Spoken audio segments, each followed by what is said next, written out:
Assalamualaikum warahmatullahi wabarakatuh. Waalaikumsalam warahmatullahi wabarakatuh. Bismillahirrahmanirrahim. Alhamdulillahilladzi ta'abbadana bi'adai salawati khams wa ja'ala liman ada ala ma umiru sawaba khamsina salatan fadlan minhu wa karama wa ja'alahunna kafaratin lima bainuna rahmatan minhu wa lutfa wa afadu biha ala qulubi awliyahi ladatan wa sakana. Allahumma salli wa sallim ala sayyidina Muhammad wa ala alihi wa sahbihi ajma'in. Qala Allah ta'ala fil Qur'anil azim wasta'inu bis-sabri was-salah wa innaha lakabiratun illa 'alal khashi'in.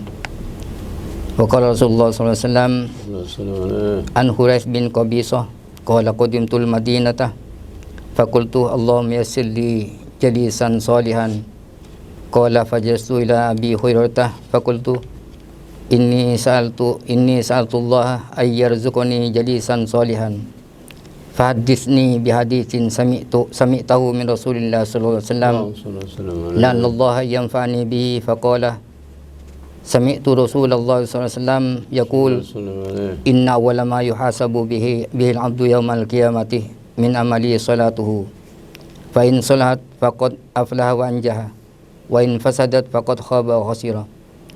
Fa in taqasa min faridatihi syai'un qala Rabbu azza wa jalla unduru hal li 'abdi min tatawwu'in fayukammalu biha man tasqa min al-faridah summa yakunu sa'iru amali ala dhalik. Pemirsa Suara Sampang rahimakumullah, jumpa lagi dengan program Lentera Hati. Pada saat ini kita tetap membicarakan masalah solat. Telah hadir di tengah-tengah kita narasumber kita yang mulia Kiai Haji Bukhari Maksum. Materinya tetap pembicaraan tentang solat ini cukup panjang, masih banyak lagi nih Pak Kiai. Ya, betul. Pemirsa Suara Sampang rahimakumullah, mari kita buka radio kita kontak nanti. Pada dialog kita barangkali ada hal-hal yang kita bicarakan bersama atau lewat japri, lewat chat, kirim SMS ke nomor 082 2333 906 809. Sekali lagi pemirsa Suara Sampang rahimakumullah, bisa kirim WA ke nomor 082 333 906 809. Mari kita simak bersama dulu tentang uraian tentang bagaimana pentingnya solat dan dampak solat kepada kehidupan kita masing-masing. Silakan Pak Kiai. Baik, terima kasih. Assalamualaikum warahmatullahi wabarakatuh. Waalaikumsalam warahmatullahi wabarakatuh. Bismillahirrahmanirrahim. Alhamdulillahirabbil alamin. وبه نستعين على أمور الدنيا والدين والصلاة والسلام على أشرف الأنبياء وأكرم المرسلين اللهم صل وسلم سيدنا ومولانا وحبيبنا وشفيعنا وقرة أعيننا محمد أبي القاسم الأمين وعلى آله وصحبه أجمعين ولا حول ولا قوة إلا بالله العلي العظيم أشهد أن لا إله إلا الله وحده لا شريك له وأشهد أن سيدنا محمدا عبده ورسوله وصفيه وخليله الذي لا نبي بعده. أما بعد, yang saya hormati para petugas radio Suara Sampang, yang saya hormati para pemirsa di rumah dan dimanapun berada. Pertama, mari kita ucapkan Alhamdulillahirabbil alamin. Pada hari ini, pada detik ini kita dapat dipertemukan kembali oleh Allah Subhanahu wa taala dalam acara Lentera Hati yang dilaksanakan oleh Radio Suara Sampang setiap minggu Kamis setiap jam 9 sampai jam 10. Mudah-mudahan acara ini dapat didengar, ditonton oleh seluruh umat manusia yang butuh akan pencerahan-pencerahan rohani. Salawatullah wassalamuhu semoga selalu tercurahkan, teralirkan, terlimpahkan kehariban baginda Rasulullah Sayyidina Maulana Muhammad wa ala alihi wa sahbihi wasallam, yang kena beliau lah kita mengenal kebaikan, termasuk di dalamnya adalah salat sebagai alat komunikasi hamba dengan Allah Subhanahu wa taala, dengan penciptanya. Pemirsa di rumah dimanapun berada yang sangat saya hormati, pembahasan tentang dampak positif dari salat 5 waktu sudah nyampe di poin 22 ya. Di poin 22 ini, dampak positifnya orang yang salat yang baik dilaksanakan dengan secara berjemaah dan seterusnya, maka orang itu bisa meringankan dosa-dosa tetangganya ya. Jadi poin 22 ini adalah dampak positif salat adalah takhfifudz dzunub mimman jawaral masjid, meringankan dosa-dosa orang yang bertetangga dengan masjid. Ini sangat-sangat bagus sebetulnya ya. Bagaimana orang yang sholat berjamaah di masjid ini bisa berdampak positif kepada orang lain, tidak hanya berdampak positif terhadap dirinya sendiri. Jadi filosofi salat ini memang betul-betul dampak positifnya itu bisa meluas kepada orang lain, bisa meluas kemana-mana, bahkan sampai tetangga 40 tangga kanan ke kiri dan sekitarnya ini bisa memanfaatkan dengan dampak positif salat ini. Jadi kalau umpamanya Bapak Fatah ini berjemaah di masjid, kemudian tetangganya banyak di situ, mungkin puluhan tetangga bahkan sampai ratusan mungkin, yang berjemaah, salat berjemaah itu hanya sedikit atau mungkin hanya puluhan orang saja, 5 orang, 10 orang. Ini tetangga yang lain yang enggak salat berjamaah itu sudah tidak dosa dengan dia tidak berjamaah di masjid. Persoalannya hanya tidak sempurna saja dan tidak dapat pahalanya berjamaah. Kenapa demikian? Karena memang salatul jamaah ini menurut mu'tamadu aqwali Syafi'iyah itu adalah fardu kifayatin ya. Jadi salat berjamaah di masjid atau di musalla itu adalah fardu kifayah, wajib, bukan sunat, bukan wajib, tapi fardu kifayah. Artinya fardu kifayah itu adalah sebagian fardu yang dapat bisa digunakan sebagian orang saja. Kalau sudah ada orang yang melakukan, maka yang lain tidak berdosa. Itu artinya fardu kifayah, bukan fardu ain seperti mazhab Al-Hambaliyah ya. Kalau seandainya fardu ain, waduh dosa semua orang ini, Pak. Kalau tidak berjamaah harus berjamaah terus Pak. Dosa-dosa iya, makanya kalau tidak berjamaah tidak sah menurut mazhab lain. Tapi alhamdulillah mazhab Syafi'i radhiyallahu anhu dengan adillah-adillah, dengan dalil-dalil yang sudah beliau kaji dan beliau analisa dan seterusnya, menyimpulkan bahwa salat berjamaah itu adalah fardu kifayah. Jadi orang-orang yang tidak salat berjamaah di sekitar masjid itu, kalau sudah ada sebagian orang yang berjamaah, maka lainnya itu tidak dosa. Ini artinya takhfifudz dzunub mimman jawaral masjid, meringankan dosa, menghilangkan dosa dari orang yang bertetangga dengan masjid. Hanya persoalannya ini hanya tidak sempurna saja, tidak dapat pahalanya salat jemaah, sebagaimana hadis yang disebutkan, la salata li jaril masjid illa fil masjid. La salata, tidak ada salat itu sempurna, tidak sempurna maksudnya ya, sempurna ayalah la salata kamilah takmilahnya ya.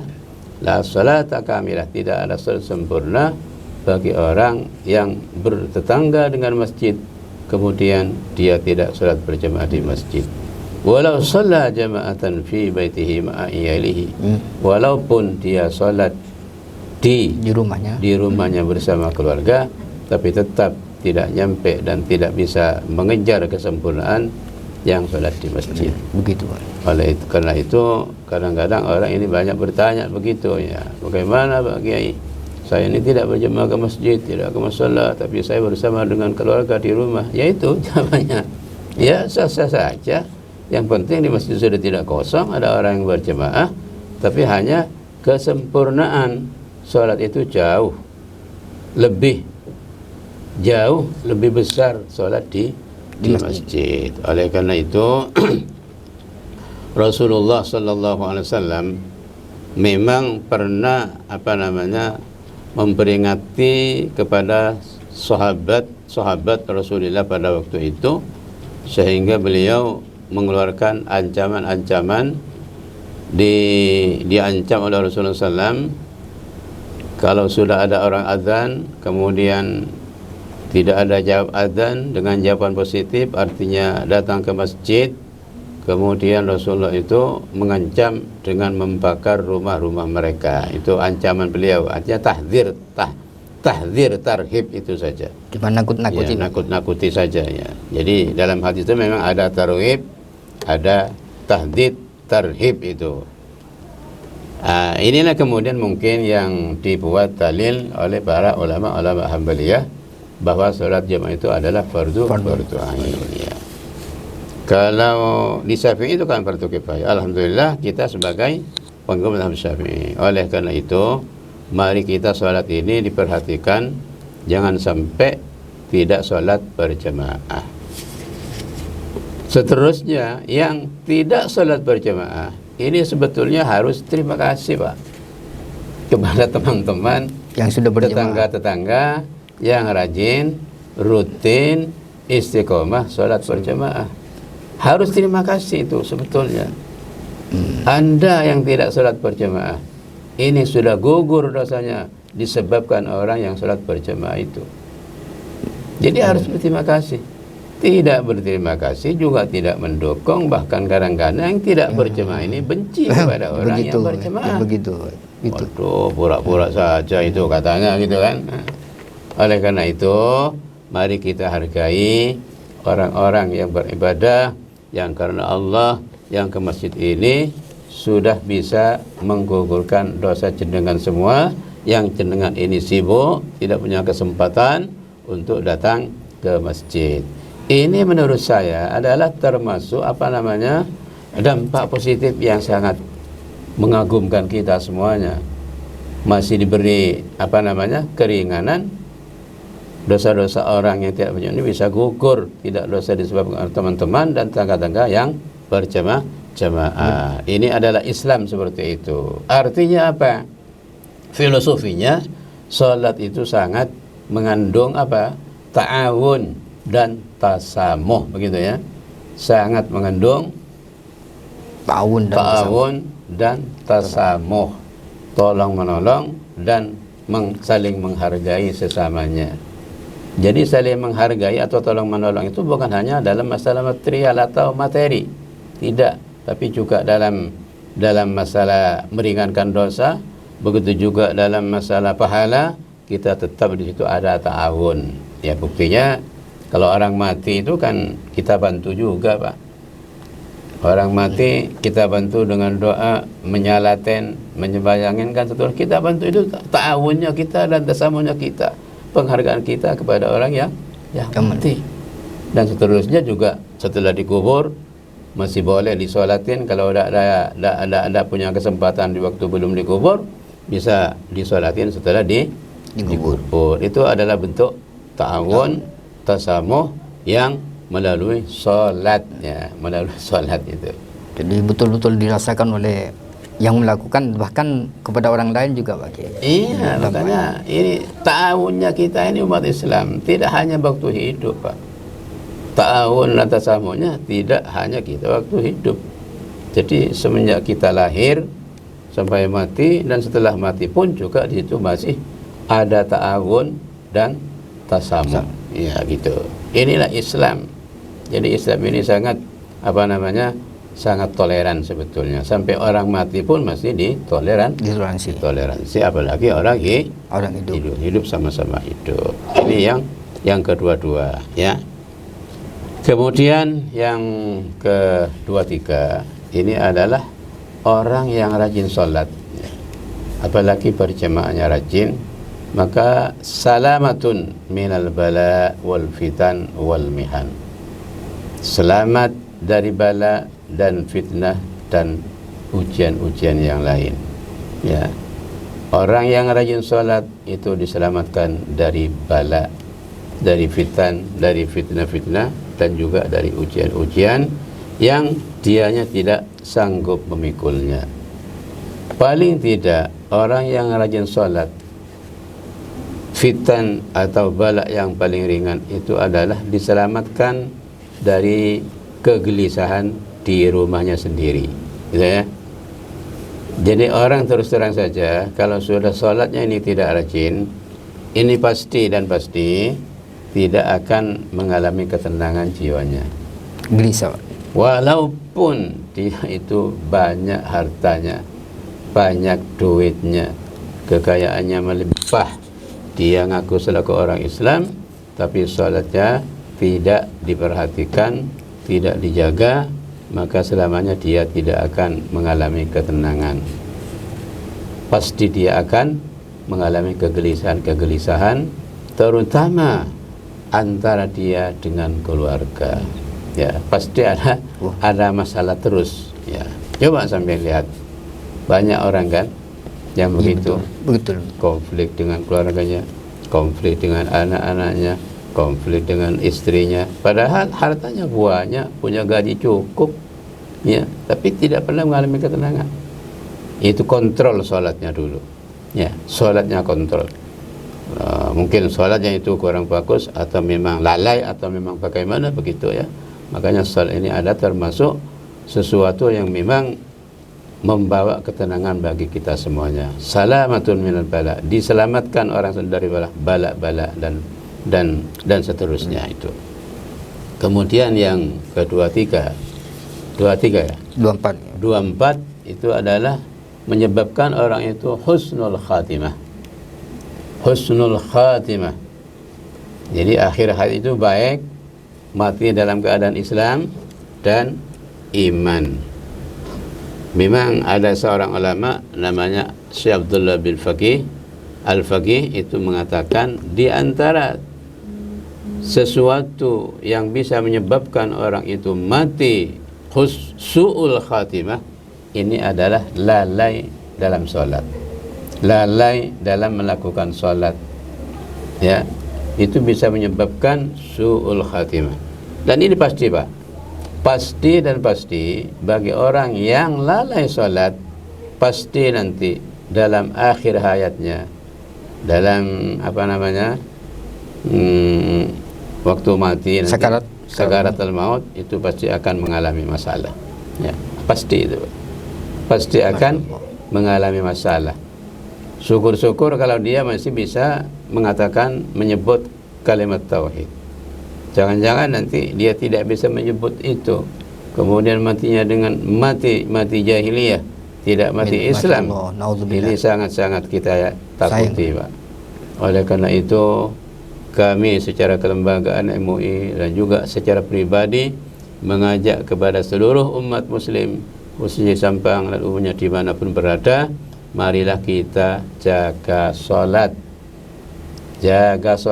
supaya kita ini menjadi orang-orang yang memang husnul khatimah, dalam keadaan mati iman, dalam keadaan mati membawa Islam dan kalimat tauhid. Gitu, amin, ya? Amin. Amin, Allahumma amin. Baik, terima kasih pemirsa Suara Sampang atas atensi Anda sekalian pada acara Lentera Hati pada saat ini. Ada 3 penanya Pak Kiai ini yang ikut aktif dalam siaran ini, antara lain dari Mas Faisal di Kedungdung, kemudian Mas Rafi di Jalan Kerinci, dan Mas Ali. Nggak tahu ini Mas Ali ini Tolong nanti kalau ada menanyakan silakan disebutkan alamatnya biar tidak tahu di posisi mana Anda sekalian. Terima kasih sekali atensinya terhadap program ini. Yang pertama dari Mas Faisal, Pak Kiai dari Kedungdung, pertanyaannya begini. Bagaimana hukumnya jika kita sudah kita sholat dengan terburu-buru karena sibuk dengan pekerjaan? Ya, sholatnya cepat mungkin bagi Kunatul ini. Bagaimana ini hukumnya bagi? Baik, terima kasih Bapak Faisal di Kedungdung.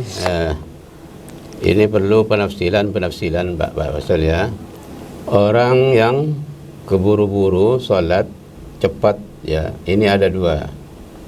Pertama, yang cepat sholatnya tidak tumak nina di dalam rukuk dan sujudnya dan juga rukun-rukun yang lain. Kalau ada orang yang sholat tidak tumak nina, maka secara otomatis sholatnya tidak sah Pak Faisal ya. Satu contoh umpamanya dia rukuknya, sujudnya tidak tumak nina. Seperti ayam makan jagung itu, nyucuk jagung ya. Kan begitu, tes, tidak ada tumak nina di situ. Karena yang disebut tumak nina adalah sukunun ba'da harakatin, itu definisinya. At-tumanninatu hiya sukunun ba'da harakatin. Yang disebut tumanninah itu adalah berdiam setelah bergerak, itu namanya tumanninah. Berdiamnya berapa? Tak lama, hanya biqadri qiraati subhanallah. Sekedar ukurannya seperti lamanya mengatakan subhanallah. Rukuk, di dalam rukuk ukurannya diam itu sekedar bacaan subhanallah, itu sudah masuk tumanninah ya. Sudah masuk tumanninah. Apalagi dibaca 3 kali Pak. Apalagi tiga kali itu sudah masuk tumanninah. Artinya tumanninah itu tidak harus lama, tidak harus lama. Jadi intinya Pak Faisal, kalau memang ada orang salatnya keburu-buru sehingga tidak tumanninah dalam rukuk sujudnya, begitu juga i'tidalnya, maka secara otomatis salatnya itu tidak sah. Itu. Ini yang ke satu. Yang kedua, orang itu hanya buru-buru sehingga bacaannya itu terlalu cepat, tapi makhrajnya bagus, tidak tergelincir makhrajnya, terutama Fatihahnya. Maka kalau hanya buru-buru itu tapi masih tumanninah dan bacaannya bagus, itu masih sah salatnya. Walaupun di samping itu juga melakukan kemekruhan ya. Karena terlalu cepat. Karena terlalu cepat. Perintah Allah Subhanahu wa taala, kita harus salat dengan tenang, tentram, tartil, tepat bacaannya, bagus, tidak sampai makhrajnya salah. Kalau sampai cepatnya itu mengakibatkan makhraj Fatihahnya salah, makanya Fatihahnya itu tidak sah. Kalau Fatihahnya tidak sah, qiraatnya tidak sah, maka berikut juga salatnya tidak sah ya. Makanya orang yang salatnya tidak tumanninah oleh Rasulullah itu disebutkan pencuri yang paling buruk ya. Rasulullah bilang, aswa'un nasi sariqatan alladzi yasriku fis shalah. Itu beliau bilang di depan para sahabat, seburuk-buruknya pencuri itu adalah orang yang mencuri dalam waktu sholat. Mencuri dalam waktu sholat dan dalam waktu sholat. Sahabat pada tercengang semuanya. Masa ada orang sholat itu mencuri Rasulullah? Ya begitu. Dikiranya sambil sholat sambil mencuri. Gitu ya gitu. Betul memang. Sholat itu mencuri apa? Iya sahabat, orang sholat itu mencuri. Yang disebut mencuri itu orang alladzi la yutimmu ruku'aha wala sujudaha. Orang mencuri dalam sholat itu adalah orang yang tidak menyempurnakan ruku dan sujudnya secara tumanninah. Maka itu disebut pencuri dalam sholat. Ini sampai-sampai Rasul disebut. Jadi sholat pun bisa dicuri. Dalam sholat. Artinya saya juga mengajak kepada seluruh bapak-bapak, ibu-ibu, pemirsa Tentang ini, mari kita sholat ini laksanakan dengan baik, walaupun kita terburu-buru seperti apapun, kita tetap harus ditumakninakan, ditenangkan. Yang normal salat itu saya sering sampaikan, itu hanya 5 menit. 5 menit, betul Pak. 5 menit saja. Kalau dikalikan 5 waktu hanya 25 menit. Masya Allah. Kita hidup 24 jam. Ya Allah. Diminta oleh Allah SWT hanya 20 menit saja, sempurnakan, kita tidak mampu. Sementara nikmat Allah SWT kita gunakan sebanyak-banyaknya secara rutin. Bahkan kalau kurang, kita mengadu dan komplain kepada Allah SWT. Apakah kita tidak malu kepada Allah SWT? Ya. Jadi marilah kita sempurnakan salat kita ini. Amin. Allahumma amin. Semoga kita semuanya dapat taufik dari Allah SWT, sehingga kita bisa melaksanakan salat dengan baik dan sempurna, tidak selalu terburu-buru. Kalau kita bergantung kepada terburu-buru karena sibuk dan pekerjaan dan seterusnya, kapan kita tidak sibuk? Kapan kita tenang, tidak bekerja? Sampai mati pun seperti itu. Oleh karena itu kita berilah waktu, ruang yang cukup untuk salat ini. Terima kasih. Terima kasih Mas Faisal. Demikian Mas Faisal. Untuk berikutnya dari Mas Rafi di Jalan Kerinci Pak Kiai.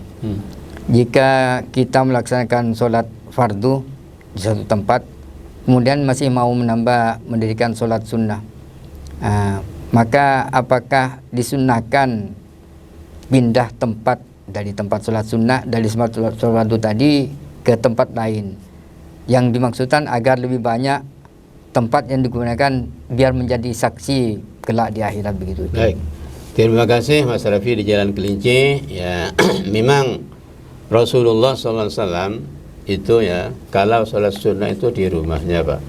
Sholat sunnah di rumah. Ya, jadi sholat sunnah qabliyahnya, ba'diyahnya beliau itu di rumah. Setelah sholat fardu, beliau itu beranjak pulang ke rumah. Lalu nanti sholat sunnah ba'diyahnya itu dilakukan di rumah, qabliyahnya juga di rumah. Apa masalahnya? Masalahnya pertama, dilakukan di rumah itu supaya rumah itu tidak sepi dari sholat, tidak kosong dari sholat, tidak kosong dari ibadah. Karena sebuah tempat, sebuah hunian, sebuah rumah kalau sudah kosong dari ibadah, kosong dari zikir, maka di situ pasti banyak setannya. Kalau banyak setannya, maka penghuni rumah itu tidak akan tenang. Tengkar melulu sama suami istri, tengkar dengan anaknya, masalah-masalah terus. Makanya di tempat zikir sholat itu.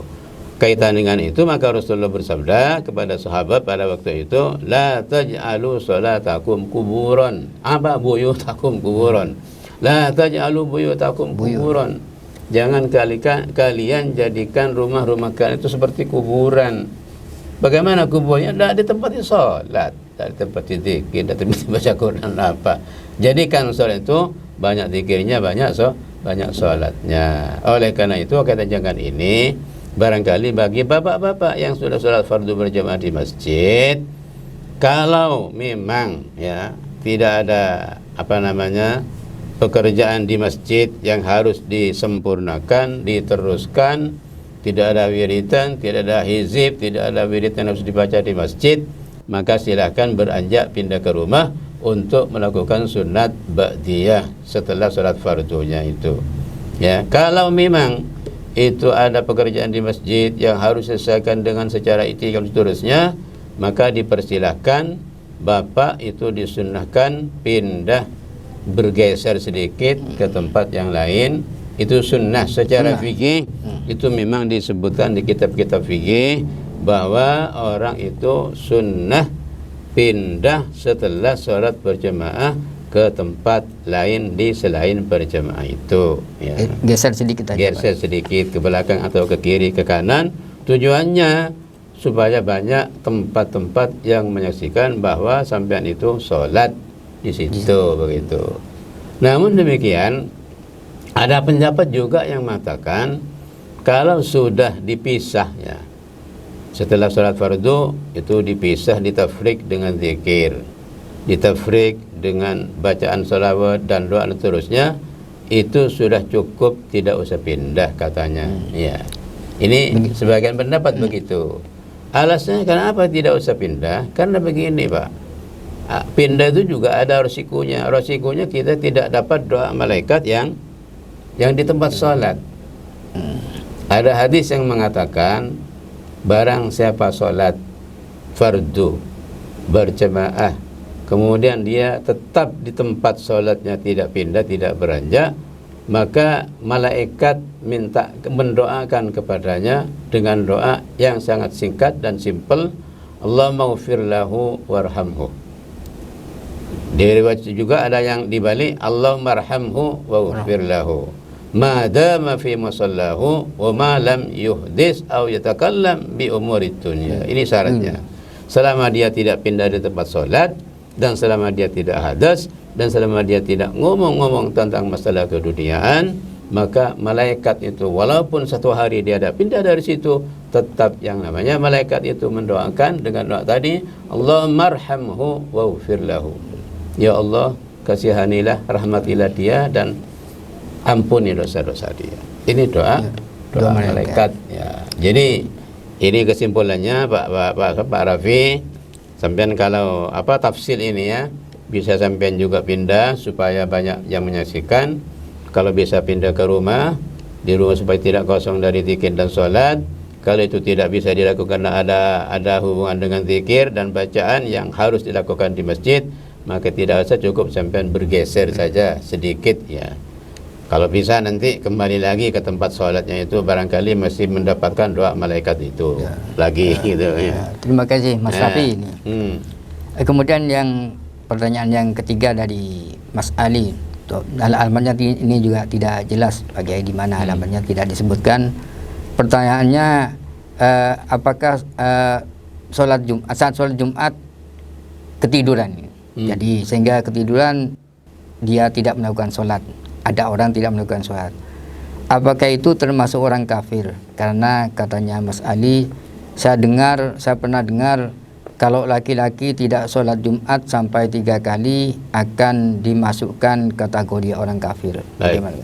Terima kasih Bapak siapa tadi? Pak Ali ya. Pak Ali, ini bagus pertanyaan senangan ini. Ada orang tidak Jumat itu ada 2 ya. Pertama karena uzur ya. Karena uzur tidak Jumatan. Kenapa uzurnya? Mungkin sakit, tidak bisa berdiri. Kalau berdiri itu muter-muter rasanya gitu, itu uzur, tidak usah Jumat, tidak wajib Jumat. Kemudian bentuk uzurnya lagi, itu orang ketiduran.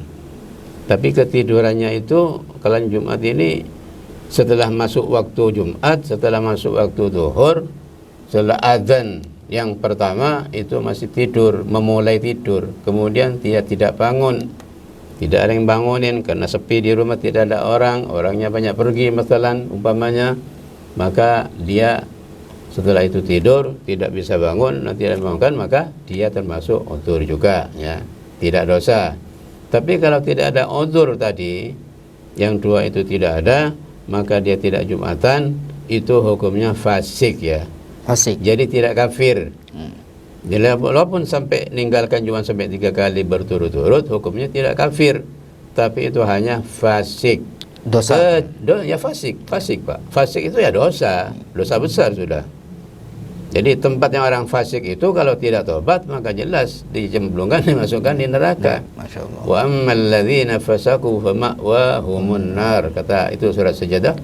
Adapun orang-orang yang fasik, maka tempatnya nanti di neraka ya. Hanya fasik. Tapi kalau meninggalkan Jumat itu dengan anggapan, dengan asumsi, dengan etikot bahwa meninggalkan Jumat itu boleh, tidak dosa, ini yang kafir. Yang murtad begitu. Jadi dipilah ya. Kalau meninggalkan Jumat itu, kalau ditanya, kenapa ada Jumat Mas? Malas.